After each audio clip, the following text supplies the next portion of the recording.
Very good. Today on Adversity to Strength, I'm joined by Raquel G for a deeply honest conversation about growing up with emotional neglect, navigating the lasting impact of a difficult mother-daughter relationship, and learning how to heal from silent pain carried for years.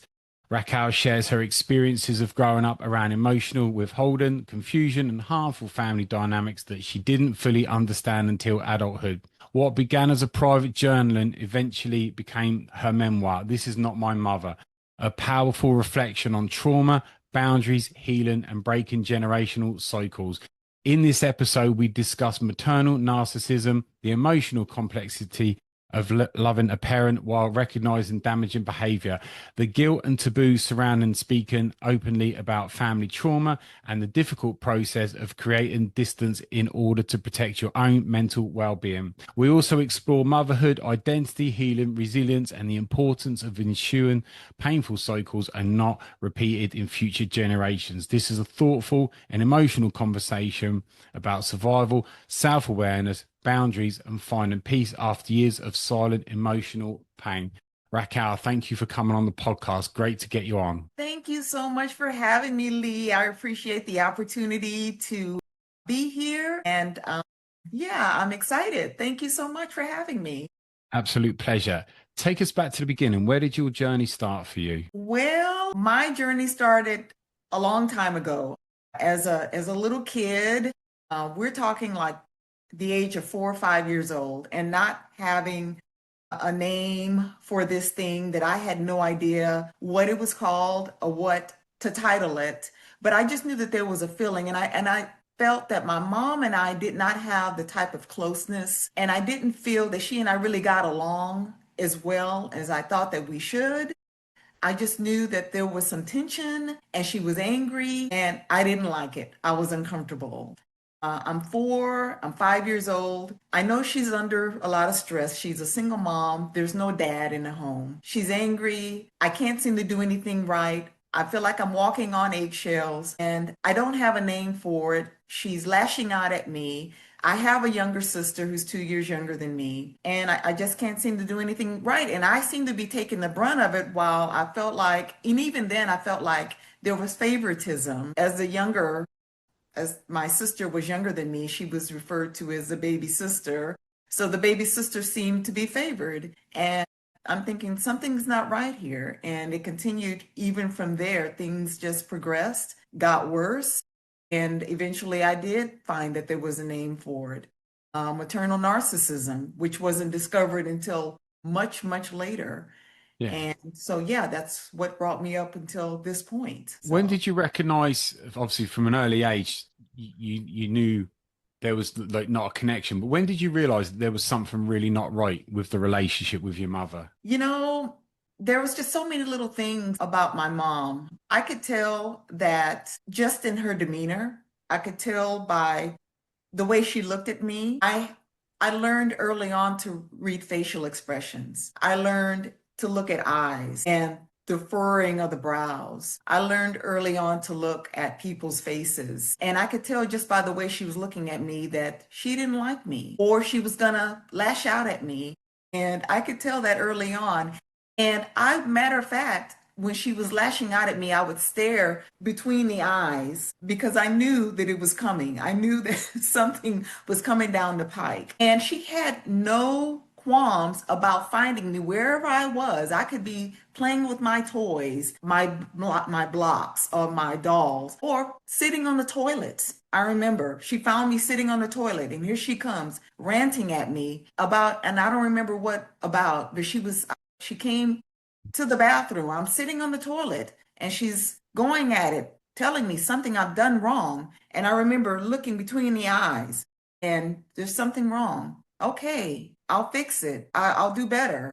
But I was a kid. Yeah. Something wasn't right. Yeah. So, As a kid, it's difficult to understand what yeah, you've done wrong when you know you haven't done something wrong. right. Did you, I mean, as a therapist, yeah, and it's one of the areas I like study, and working predominantly with a lot of clients there as well. But did you recognize, look, I've not done anything wrong here? Or did you assume that you must have done something wrong because your mother have told you that you've done something wrong? Yeah, she would say that I've done something wrong. And if I questioned what I had done wrong, then there was more backlash because then I was being disrespectful. Then I was talking back. But I really Yeah, wasn't trying to talk back. I was trying to understand what it was that I was really doing yeah, wrong so that I could yeah, correct it. And then there was the conversations about, well, now you're really being a bad girl. So then this thing about, even as this bad girl thing, and it still sticks with me today. I'm a 58-year-old lady today,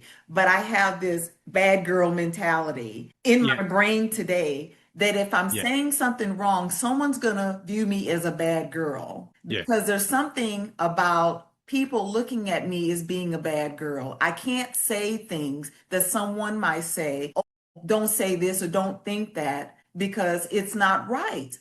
That's not right. Be good and do this. It still yeah, affects me today.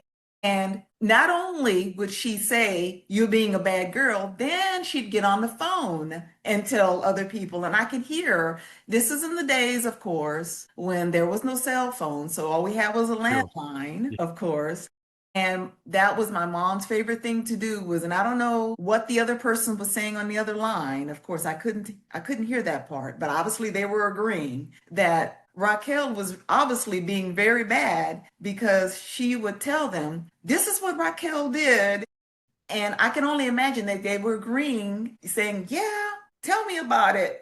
She yeah, did what? In agreement because she would go on and on and on. And it was just yeah, more and more because she would, and then she'd hang up with that one person and then maybe call another friend and continue to yeah, talk about me. And I could hear, yeah. Did so. you find that strange that she felt the need to do that? I did find it strange because I'm Yeah, like, and after a while I would think, well, this is crazy because it's you have yeah, a lot of folks that are agreeing with you and they're not here to witness these things. yeah, And yeah, and it's just great how they always believed her and never yeah, really saw or yeah, understood what was going on in the first place. yeah, yeah. Because If you've got no voice. yeah, if And you're a yeah, kid she as was the well. voice. She was the Yeah, voice, and I had none. And yeah, early on from the beginning, and that's a part of why I decided to write my book, is because I had no voice.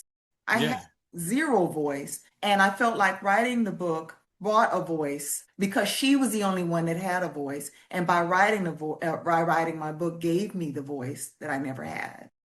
So yeah, yeah. yeah. Did you find with your mum there was a lot of contradictions about her, with a lot of things she would say that didn't make sense, and then she'd say the complete opposite to what she's just said, and you're like, this doesn't make sense. Yes, she would say one thing and then look at me as if I was the one that either made it up or didn't know what I was talking about. Because the thing about my mom is I really truly viewed her as a really smart lady. And I still do. Very smart, very wise. And everything that she said, I viewed that as being the word, the gospel, if you will. But it just didn't sit well with me. Even if she'd say something and I'd walk away, and even after time goes by, and I'm saying that thing stuck with me years later because she said it, but because it didn't sit well with me, and even if she said it and I trust what she says, there's just something about it Yeah. because it's just something about it's just not right. It's not sitting well. How did you find growing up then, from going from a small child to teenage years? Because they're difficult enough at the best of times when you've got two great parents. You've got a single mum that's treating you in that way, so that couldn't have been easy for you. Yeah. Yeah. So, I we here so here's the deal. I've got a single mom. Moms are great, and we're grateful to have a mom. But now you've got a single mom who's the only one who's doing it all by herself. And Yeah. I can really appreciate that because we didn't have a father in the home. There was no secondary parent to go to for financial for nothing. She had to pay all the bills. She had to rear us two children all alone. And I could see the stress was there. So it's very difficult. And I get that. We went to church quite often. So we do we're raised Pentecostal, and then we have this spiritual upbringing that teaches us to honor our mothers and fathers. So we were taught that. So then there's guilt when I'm looking at my mother and I'm trying to honor her, but then I'm being a bad girl at the same time. And then I'm feeling like, well, I'm going to go to hell because she's mad at me. And I'm wondering, well, how can I still honor her? And if I'm not doing the right Yeah. thing, I'm going to go to hell because now she's mad at me. So I had so much turmoil going on, Yeah. but I wanted to really honor her at the same time. And there came a situation when I turned 18. I had just graduated high school. When I just got up and left because I Yeah. just couldn't. Yeah, I just walked What out. hap- So what I happened don't that day? that day, I don't know. I don't know what was going on. Here's the deal with that. So I'm 18 years old. My mom has a really, she was upset with me because I didn't want to join the army. She really loved army people. She loved army men. She had this thing about the army. She just did. If you were in the army, you were going somewhere. You were great. And here I was, I didn't want to go in the army. What did you want to do? Did you know what you wanted to I do didn't then? really know what I wanted to do. But not Didn't the really army. know. I didn't want to go in the army. I didn't want to go in the army. And part of it was I felt that it was going to be a really strict place, that it was going to be more yelling at me, more telling me what to do. And I didn't want to do that because I'm already in that environment. Exactly. I didn't want to do that. So her thing was she was telling me I didn't want to go in the army because I was lazy. Well, okay, fine. I'm lazy, but I'm not going to go in the army. So she's in her bedroom and she's ranting and raving on this day, and I I just can't bear it anymore, and we're just not getting along. And I don't have any luggage on this. We have no luggage because we didn't really travel. I Yeah. literally took a plastic bag. I put a few underwear and some socks and clothing and toiletries in a bag, and I left. And I went and stayed with a friend from school, and I was gone for a month. And eventually I went back home, but I only went back home because she calls me and tells me that my sister was home alone. And we never discussed why I left. We never No. discussed, what was going on with me. And she asked me, did you leave because I put you out? And I said, no, I left on my own. But she never asked me why I left. And Yeah. to this day, she never asked me why I left. And She that was won't. part, there was Yeah. no communication No. ever. No. Anytime we had a disagreement, there was no fixing of a problem. There Yeah. was And I'd always imagine I'd mhm, imagine she never ever apologized to you. no apologies. There was just always her talking, me listening, and no fixing Yeah. ever, ever. Yeah. So, Yeah. It's just like let it run, we'll carry on. With your mum, she's got that narrative that she has to tell herself and stick to. That's why you can't get the questions in to ask her, because that's why she would have phoned up anyone that would pick up the phone, because she would yes, have to tell her story and stick to her narrative there. And yes, that's her validation of what she did. Then she can kind of justify her actions, even if they contradict yes. what actually happened. And her Yeah. friends were always home. I don't know what those friends were doing. Is I think back now, those friends were never working, obviously. They were always home during the day so that she was able to talk with them and get them on the line Yeah. and talk about what was going on with me, to say what I was doing wrong so she can get that validation. So, How was it when you got back? You got back. You moved back after a month, yeah. 18 years of age. How was it for you after that? It was pretty much the same thing. She was Yeah. still doing the same thing. And at that point, I began to tell her and ask her, if you don't mind, instead of talking to your friends, maybe tell me so that we can maybe work out some of our differences. Hey, I'm willing to work it out. Matter of fact, I welcome that. maybe we can do this thing. But no, she was still doing the same thing.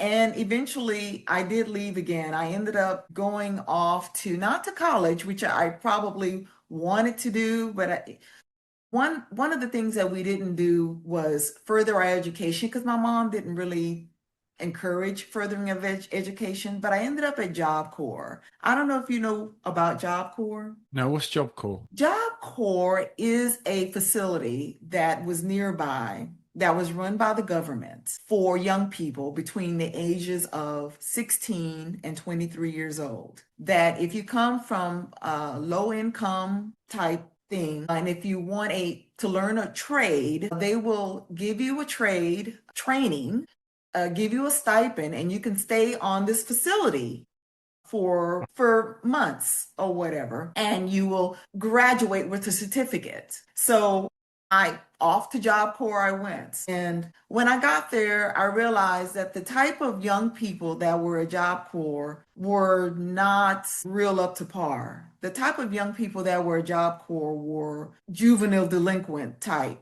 Job Yeah, Corps people. Some of them, I graduated high school. Some of them had not. Some were sent there by the courts because they were trying yeah, yeah. avoid some other. So, but ultimately, what happened with me, I got there and I met a guy and I got married instead. So, Yeah, that's the yeah. last thing you're expecting when you went there. Yeah, so I got married and oh my goodness, so fell in love and yeah, so that created another story of my life. But anyway, and by the time I left Job Corps, I was pregnant. So yeah. It was a busy So, time there. and out of that relationship, I had my daughter. So yeah, but anyway, that's How did your mum take it with you kind of leaving her behind? You're moving on. You're trying to get your own career, meet a guy. You're gonna have a family. my mother was not supportive my mother was not supportive of me getting married. She was not supportive of me being pregnant. Yeah, She told me that because she was young, she was only 40. And I understand she was going to be a young grandmother. She told me she wasn't ready to be a grandmother. Okay, I get it, but this had nothing to do with her. It was me and my husband at the time, but yeah, she was not ready. So whenever I would give her updates about my pregnancy and how well the baby's doing, whenever I would go for my prenatal visits or whatnot, she would yeah. like, yeah, yeah, okay, I get it. How did you feel? Did you knew what you were going to get every time you mentioned it, or were you still hoping that out of nowhere she's going to go, "Oh, that's amazing news. That's great." Was hoping that she would be excited for me. I really Yeah, was, but she wasn't. yeah, She wasn't excited about the baby. She wasn't excited. So yeah, it's okay. She wasn't excited. yeah. But No. you know, I mean, was it at the time, or was it years later that you realized that none of this was actually about you? This is all her and her unresolved issues from past experiences.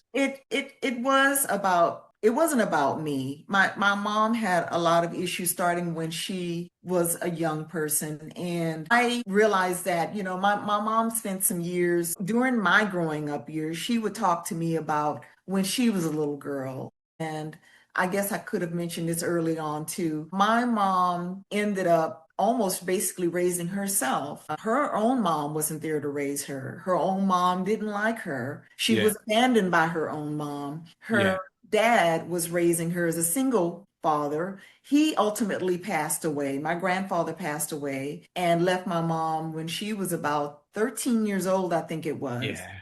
And It's she ultimately was left alone as well. So she ended up being bounced around by family members. And then she met and married my dad when she was only 15 in order to, I guess, to find stability in her life. So from yeah, that, yeah. yeah. Okay, it's very traumatic what your mum's been through, and as a therapist, you know that if somebody's been through that set of circumstances, there's a good chance of this is how they're going to be with it. And we're looking back in the day, so there's every chance your mum wasn't going, well, I'm off to therapy now. She's probably just carry on regardless there, and all that pain and anger is going to come out, and Yeah. it's usually to the person nearest to her. So there's every chance is always going to be yourself Yeah. at that time. I know, and I would ask her, was there like, child protective services, or was there like a neighbor or somebody that can come and check on you? And she would say, no, nobody came to check on her. Yeah. She was in the house by herself. And I was like, well, that's terrible. And I felt so bad for her, and of course I'm nowhere around, but I felt so bad for her. And it was almost when I would hear this story, because she told me about it often, but it was Yeah. almost as if I could relive that story just by hearing it, because she would give me such vivid details about the day that he died. And she was home when he died. He actually died in the house, and her brother was there, and he was like in the bedroom there, and he was like in the saying, Dad doesn't feel very well, and her brother was saying, I'm gonna go up the street and get one of our uncles or something. And she was like, oh, okay. And she thought everything was okay until it wasn't. Yeah. So it was kind of sad. Every aspect of her life were big events that's going to have a massive effect on her. I mean, the most important time in Yes. a child's life is 0 to 7 years of age. 0 to 3 is the attachment years, and then 7 to 14 years of age. And if you don't have like unconditional endless love from both parents, it's going to affect you. And if you lose one, and then then there's another one, it's Yeah. just you're gonna have so much to work with. And if you don't deal with her over time, it just gets worse and worse. It's going to get projected out there as well. So pretty much is always going to end up the way it did, coming onto yourself there as well. And I'm guessing your mum especially back then, no support network or anything like that. She just was in a lot of pain and tried to get through every day as best as she could. I'm guessing. Yeah, for sure. And her mom was no help at all. Her mother showed absolute disdain and dislike for her for no good reason. And I would like to ask my mother today. One thing I have not mentioned is that my mom, we're no contact right now. Yeah, We are no contact, almost 5 years, going to be 5 years. yeah, And if one of the things, if I could ask my mom, at what point did she realize that she and her mother were gonna be, complete no contact at all? Because her mother had no respect for her, would lie on her, didn't like her for no good reason, and I didn't really understand it why, and I'd like to ask my mother about that now. But because we're not any contact, I yeah, can't. But yeah, I would think that because of that relationship, that my mother would feel that she would want a better relationship with me. yeah, I would think. yeah. But Just yeah, like I have yeah, determined that I want a good relationship with my daughter today, yeah, but it's yeah. not that way. Yeah, it can be very difficult, and like with like you what your mum went through, you've done amazing to build the life that you've built, whereas your mum didn't know how to show love or any empathy like that. So all she's got is like loss and anger and Mhm. confusion and having to raise herself there. So her childhood's gone at a really early age there as well. So, for me, from what you've said, you've done so well to live the life that you've led. You got your daughter there as well. How did you feel as you were getting older? You've gone from like moving out, kind of a small family, a young family at an early age, and then you're sort of going into like your 20s and sort of 30s. How are you dealing with life? Because there's probably a lot that you were carrying that you weren't even realizing you were carrying in your life. Yeah, you know, I ultimately ended up being a single mom on my own. The marriage went belly up when my daughter was very young. And so because of that, he and I went our separate ways. My daughter was 3 years old when we went our separate ways. I got a divorce from him. And so I had to raise her alone. And I was bound and determined that I was going to Yeah, build a life that was going to keep us close no matter what. yeah, She and I were gonna bond no matter what. I'm like, we're gonna talk, we're gonna hash out these situations. If there's gonna be conflict, I don't care what the situation was. yeah, I want her to feel comfortable talking to me. I'm not going to get angry. I'm not going to lash out. It could be anything. It could be boys, it could be whatever. There's nothing too bad in this world that I'm going to yeah, get that angry that she and I cannot talk about. And I want her to know that early on. So yeah. I think we got it. I think we got it down pat now. So she's doing quite well. And I wish she was here. Hopefully one day she and I could do a podcast together, and then she could be a witness to that. So, But yeah, and then for myself, I needed to know for myself that I could do better than my mom, that yeah, I can live a life that, for one thing, get an education, live a life that I can raise my daughter, that we can have a good place to live, that we could do better. We don't have to have this poor mentality that we need someone to come and do things for us, and oh, we can't do any better. We can do better. yeah, And I not only can I do better, but I can do better and make sure my daughter is doing better. yeah. That's the kind of mentality that I wanted to pass along for us. Where do you think you got your mentality from? Because for a lot of people, it's easy to repeat the cycle and carry it on. Where do Yeah, you think you got that extra like strength to go, I'm not going to carry on this cycle. I'm breaking it. My yeah, daughter's going to be raised completely different. And right. it's like you're going to be the mother that you wished you had had to your daughter. So Yes. where do you think that come from? Yeah, thank you for saying that. I don't know. I think if anything, it started when I was little. I think I used to say that because here's one of the things that used to come to my mind when I was growing up. I would look at my mom and I literally thought, this lady here, this is not my mother. And because Yeah, I feel like this is not my mom, this is not my mother, I want to be different from this lady. I want to act different from this lady. I want to do things different from her. And I'm going to do a complete 180. And hence the title of my book. That's how I yeah, came up with it. This is not my mom. This is not my mother. And I think it just started from there. And I just wanted to make sure that every action I took was going to put me in a better place tomorrow. yeah. And that's what I continue to do today. And so, yeah, and if it's okay, I want to Go for it. show my book. Definitely. Happen to have I love the cover of it. It's a brilliant picture. I happen to Yeah. have it sitting here on my lap all ready to go. But yeah, this is it right here. It's called This Is Not My Mother. This just happens to be a family photo of us that you'll see. This is my mother. This is my baby sister. And this is me sitting off to the side. I chose this photo. There is a story behind why I chose this Yeah. photo. But yeah, this title, This Is Not My Mother, because I literally would say that to myself. This lady, this is not my mother. I don't like the way she's treating me. She's being weird. And yeah, this is not my mother. And I don't know where my real mother is, but Yeah. I'm gonna do different. I'm gonna do better. So yeah. And how did your relationship go as the years went by with your mother? Did they just kind of go in just further apart from where they ever were? Yeah, while there were some good days, we have had good times.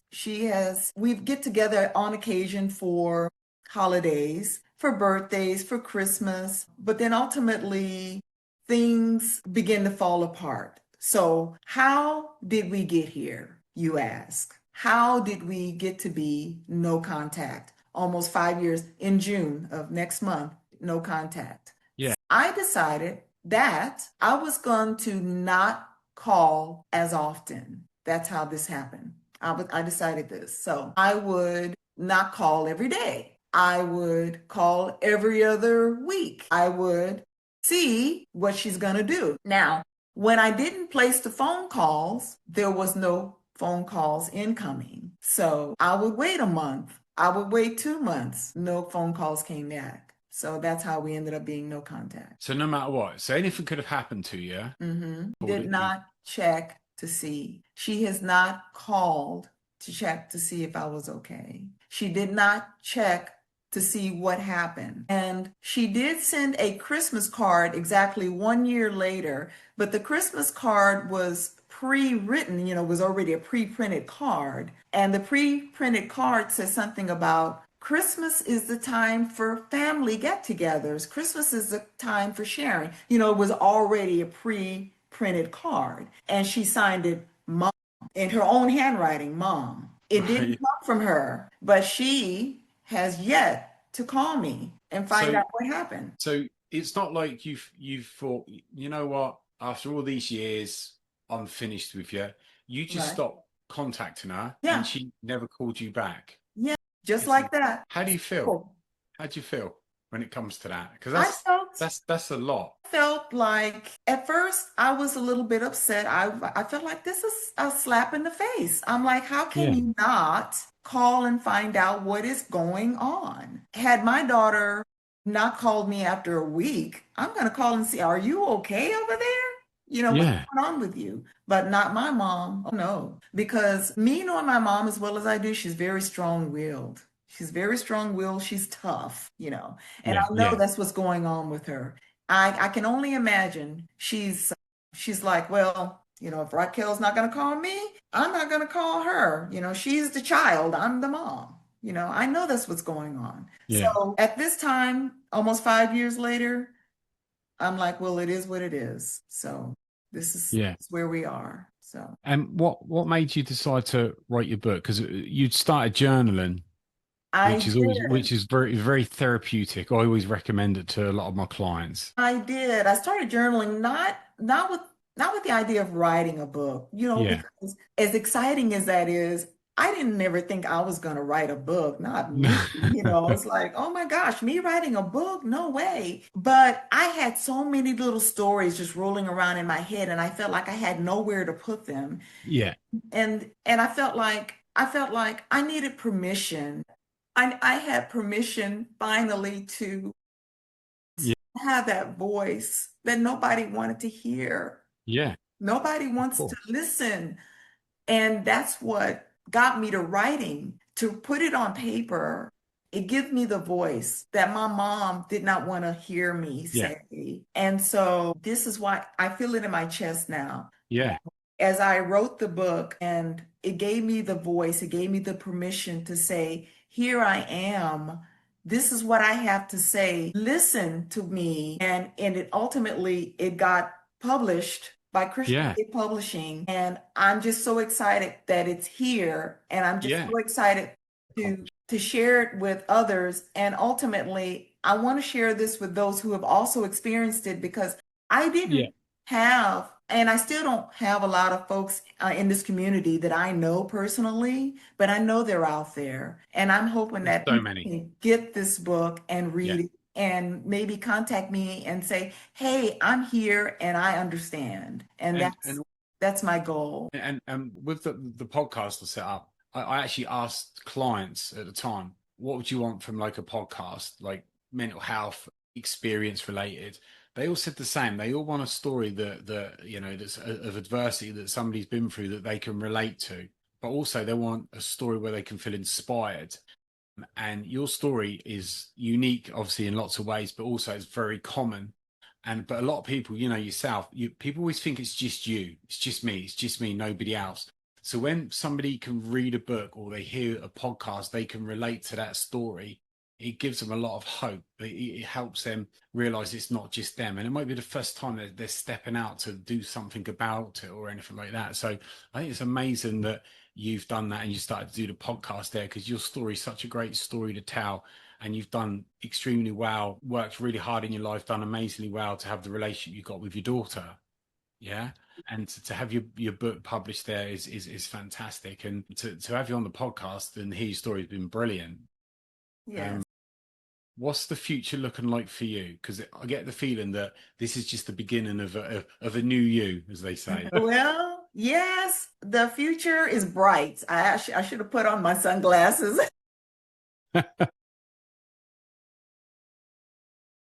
Yeah, I don't know what the future holds, but that's a good thing about life, is that every day when we wake up, that God allows us to see a new day. We Yeah. have a chance to make it better. We have a chance to do something that we didn't do yesterday. Yeah.